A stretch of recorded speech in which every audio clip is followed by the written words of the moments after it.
እንዳለቃነት ምናምን ስሜት ይሰማታልና ሁሉም ይፈሯታል። ልክ እንደ ፈጣሪ ይሰግዱላታል። እኔ ጋር ደግሞ እዚህ ጋር መስራት ያለብኝ ስራ ጠንቅቄ እሰራለሁ። ከዛ ውጭ ግን አይመለከተኝም ወይ ምንም አልሰማሽም። የምሰማው እኔ መስማትም ያለብኝ ደሞዝ የሚከፍለኝን ከእሷ ጋር ተነጋግሬ ያመጣችኝን አይዲያ ያሰራችልኝ ሴት ከአንቺ ጋር ምንም አይነት ምንም እንደ ኃላፊ ብትቆጠሪም እኔ እሷ ጋር ደግሞ ትንሽ ግጭት አለ። እዛች አንዲቷ ጋር ማለት ነው ሰራተኛ ከ10 በላይ ነው ያለው የምንሰራው የስራችን ባህሪ ማለት ነው። እና እሷ ጋር ትንሽ ያለ መግባባት አለና እና በዛ በመካከል ላይ ወደ ኢትዮጵያ መልስሻለሁ የሚል የማስፈራራት እንትን ደርሶብኝ ነበርና በጣም በዛ ነገር ላይ በጣም ተሰማኝ እኔ ማለት ነው። ያማት መኖሪያ ቢኖር ኑሮ ይሄን ያክል እንደዛ አትለኝም ነበር በማለት ማለት ነው አለቃዬ ማለት ነው። ደሞዝ ምን ያህል ነው የሚከፍልሽ?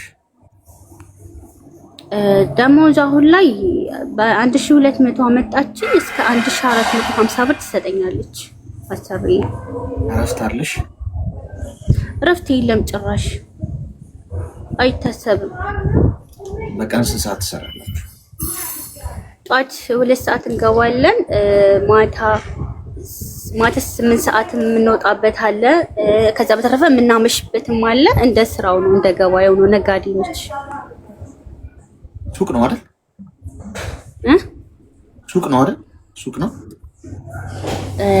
ትንሽ ነጋዴ ነች። ብኩርና ሽቶ ትሰራለች። በሁሉም አረብ ኤሚሬትና በሁሉም አገር ካርጎ ትልካለች። ኢማራትም ውስጥ ታስረክባለች። እሺ እድሜሽ ምን ያህል ነው? እድሜ ትልቅ ነኝ። ልጅም አለኝ ኢትዮጵያ። ምን ታሪክና አዳምጪ። እድሜ 31 ዓመቴ ነው። እሺ ሚዩት አድርጊ። እሺ አንደኛ ነገር በደንብ አዳምጪ። ያው እዚህ ውስጥ አሁን ከዚህ በባሰ በጣም ከባድ ሁኔታ ውስጥ የሚሰሩ ልጆች አሉ። አንቺ ተናገሩኝ ምናምን ነው እና አንዳንድ ያልተመቹሽ ነገሮች አሉ። ኦፍኮርስ እንዲህ የሚመች ነገር እኮ እንደውም ላይኖር ይችላል። ተሰዶ ሰው ከሀገር ውጭ አባትሽ ቤት ምናምን እኮ አይደለም የምትሰሪው፣ ወይ እናትሽ ቤት ወይ ወንድምሽ ቤት ምናምን እኮ አይደለም። ከሀገር ውጭ ተሰደሽ ነው፣ ባዕድ ሀገር ነው። ቻሌንጅ ሊኖር ግድ እኮ ነው። ምንም ነገር ሳይኖር አልጋ ባልጋ የሆነልኝ ነገሩን ካልሽማ፣ ወይም አንቺ እንደምትፈልጊው አንቺ በአእምሮሽ በቀረጽሽው መንገድ ልስራ ካልሽ እንዴት ይሆናል? እንከን ባየን ቁጥር የሆነ ሌላ ነገር አሻገር የምናይ ከሆነ አንለወጥም። በማይመች ሁኔታ ውስጥ ራስን መለወጥ ነው። እንደውም ማዳም ቤትም ሆነ ወይም ደግሞ የከፋ ቦታ እየተሰደቡም አንዳንድ ቦታ ድብደባም ጭምር አለ። ህገወጥነት ነው ድብደባ። ግን እንደዛ እንኳን እየደረሰባቸው ችለው ነገ ያልፋል ብለው ዋጣ አርገዋት ያቺን የሚሰሯል። ለምን ከዛ ቦታ ምናልባት ስራ ላላገኝ እችላለሁ፣ ስራ ፈት ከመሆን ቢያንስ እንኳን ችን ቀን እስክታልፍ ስራ አድርጌ ራሴን ቀይራለሁ ብለው ማለት ነው። ያለሽበት ነገር ጥሩነቱ ካልገባሽ እና ከሌላ ነገር ጋር ከአንቺ በባሰ ሁኔታ መጥፎ ነገር እያሳለፈ ያለ ሰው እንዳለ ካላየሽ አታመሰግኝ። ወጥቼ ለስራ የሚለውን ነገር ብታስቢበት ምከረኝ ካልሽ፣ ምክንያቱም ብትወጪ አሁን 1400 ድርሃም ነው የሚከፈልሽ። ብትወጪ ምን ያህል ይከፈልሻል የሚለውን ሂሳቡን እነስራ ውስጥ ይሲው ጋር ችግር የለውም እኮ ያው አንዳንዴ በካልኩሌሽን መሄድ የበለጠ ግልጽ ያደርገዋል ጉዳዩ። ሁሉም ነገር የቁጥር ጨዋታ ስለሆነ አንቺ 1400 ድርሃም እየተከፈለሽ ነው። ሰው የምትኖሪበት አለ፣ ለምግብ ለትራንስፖርት ነው የምትይው ነገር ብዙ ላይ ያሳስብሽ ይችላል። ቢሆንም ግን የቤት ኪራይ አትከፊ፣ ሰው ሴቭ የምታረጊው ነገር አለ ማለት ነው። ብትወጪ አይዲ ብታሰሪና የራስሽን ስራ ብትሰሪ ብለን እናስብ። ደግሞ ስንት ይከፈለሻል የሚለውን ወደ ጎን እናድርገውና ወጪሽ ላይ እናውራ። መጀመሪያ ገብቶሽ ወጪሽ ምንድን ነው? ለምሳሌ አይዲ ካሰራሽ በየ2 ዓመቱ የሚታደስ አይዲ ራስሽ ነሽ የምታወጪው። ወጪው ምናልባት 10-15 ሺህ ድርሃም ድረስ ብለሽ አስቢ በ2 ዓመት። እሱ ይቀመጥ።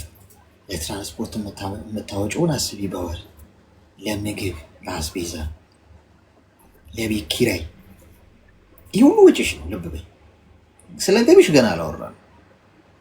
አሁን ይህንን የምነግርሽ ምንድነው በግልጽ አንተ እዚህ ስለቆየ ስላልሽኝ ስለማውቀው፣ ይህ ሁሉ ወጪዎችሽ፣ የስልክ ወጪሽ ነው፣ የኢንተርኔት ወጪሽ፣ ኤቭሪቲንግ ወጪ ነው። የራስሽን ነሽ የምትሽወጥሽ ከሆነ ተቀጥራሽ ስትሰሪ ጥሩነቱ ምንድነው? የቀጠረሽ አካል አንዳንድ ነገሮችን አኮሜዴት ማድረግ ወይም የመሸፈን እንትን አለው፣ ግዴታ አለበት። ቀጣሪሽ እስከሆነ ድረስ አይዲሽን የመሸፈን ኃላፊነት አለበት በየ2 ዓመቱ። ትራንስፖርትሽን፣ ማዳም ቤት ደግሞ ምሰሪ ከሆነ ምግብሽን፣ የቤት ኪራይ አከፊ ምናምን ሴፍ ነው ማለት ነው። አሁን ይሄ ሁሉ ወጪሽ ነው ብለን ካሰብን ስለ ገቢሽ እናውራ። ምንድነው ሰርተሽ ይህን ሁሉ ከቨር የምታደርጊ? ምንድነው? ነጋዴ ነሽ? ነጋዴ ብትሆኚ ምን ያህል ትሸጫለሽ? ምን ያህል አትራፊ ነው ቢዝነስሽ? ስኬታማ ነው ወይ? ገብቶሻል? ምንድነው ወጥተሽ የምትሰሪው የሚለው ከወጪሽ ጋር ስታገናኘው ወጪሽ ሚዛን ይደፋል። ስለዚህ አሁን መውጣቱ ራስሽን ለአደጋ ማጋለጥ ነው። አንደኛ ገንዘብ ሴቭ አድርገሽ እንኳን በቂ አካውንትሽ ውስጥ ኖሮ ሰርቫይቭ እስክታደረጊ ስራሽ እስኪያድግ ምናምን በዛ እኖራለሁ የሚል እንኳን የለሽም። ምክንያቱም ገና ነሽ፣ 2 ዓመት ነሽ ገና ከመጣሽ። ስለዚህ አርቆ ማሰብ ማለት ይሄ ነው። በስሜታዊነት ወጥቶ ላጥ ብሎ መውጣት ትክክል አይደለም። ይሄ አሁን ያለሽበትን ስራ ነገ መልሰሽ ማግኘት ከባድ የሚሆንበት ጊዜ ይመጣል። እሺ አስቢበት። አይመስልሽ? እሺ አሌክስዬ በጣም አመሰግናለሁ።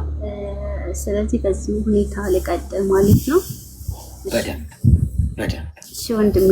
እሺ የምታገኛትን 1400 ድርሃም ከ185% ሴቪንግ ብለሽ ቁጭ አድርጊና ሴቭ አድርጊ። ገንዘብ እቁብ ግቢ። ገንዘብሽን አብዥው። እሺ መጀመሪያ።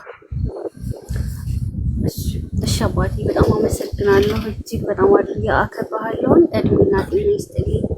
እሺ አባቴ።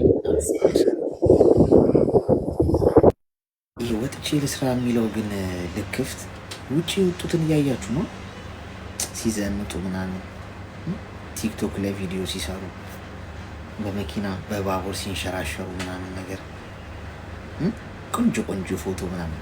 ቆንጆ ፎቶ ቆንጆ መነሳት ትችላለሽ እኮ ወጥሽ እኮ በቃ ቆንጆ ልብስ ምናምን ዘንጠሽ እስከሚሰርብብ ወጥሽ ቡርጅ ከሊፋ ጋር ምናምን ቂቅ ምናምን ተነስተሽ ፖስት ማድረግ። ይሄ አሁን ነፃነት አይጠይቅም። አትሾሉ በምታዩት ነገር። ገብቷችኋል? ውጭ የወጣ ሰው